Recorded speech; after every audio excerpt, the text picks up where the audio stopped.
Ayan, pipirito tayo ng maya-maya. Dito tayo sa Dirty Kitchen.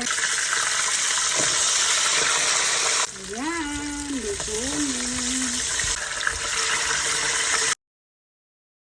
Ayan, abukado oy. Luluto tayo ng sarsyadong maya-maya.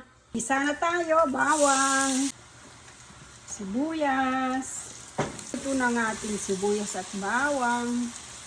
Isunod naman natin ang ating kamatis.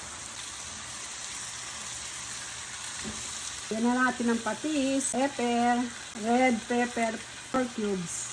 Palambutin at ilutong may dito bago ilagay ang ating isdang maya-maya. Konting salt. And luto na ang ating kamatis. Ilalagay naman natin ang isda ngayon. Lagay natin ang ating isdang maya-maya. Ayan. Natin ang ating egg.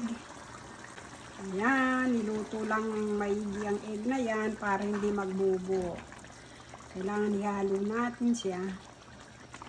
Kasi magbubuho-buho po siya yan pag hindi siya nahalo. Tikim natin siya. Okay na siya. Ayan, okay na ang ating sarsyadong maya-maya sa kamatis.